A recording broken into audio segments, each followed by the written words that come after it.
Tribo tiduray ko pero dili ko masuko og ingnan kong tiduray.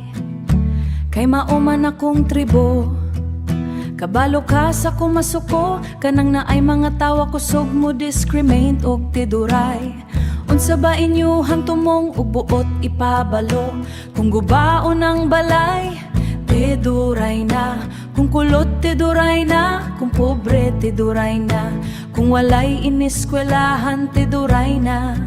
Kung ignorante duray na. Kung walay tsinelas tiduray na. Kung magtuno tiduray na. Pasabda daw ko kung unsay buot ipabalo ninyo. Nganong kung manghiskot og tiduray, ubos man kaayo inyong pangtanaw. Ikaw ikaw unsay pangtanaw nimo sa mga tiduray, ubos pa kaayo.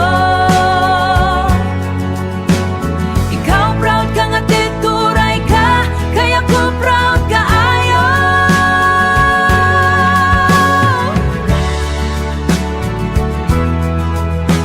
Kaya ko proud kaayo. Napay mga ginikanan mag-ingon, ayaw pagminyo og tiduray. Hugawan na sila kung hugawan man ming tiduray. How much ang ibang tribo mas lala? Example, kung sip-unon gani anak tiduray, dayon ang gi-mention. Unsa bagyo di ayang tiduray sa inyong pangtanaw. Ngano kaha?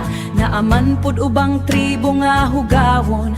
Naaman pud ubang tribo nga pobre. Naaman pud ubang tribo nga ang mga anak sip-unon. Dili tanang tiduray, pangit na gyud.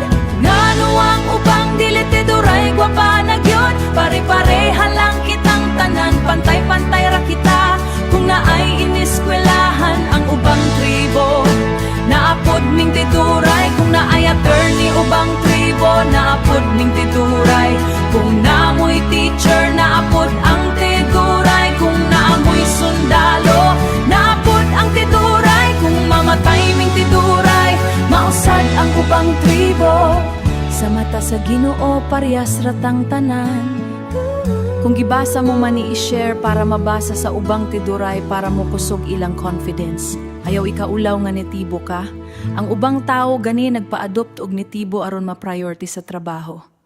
Tiduray ko.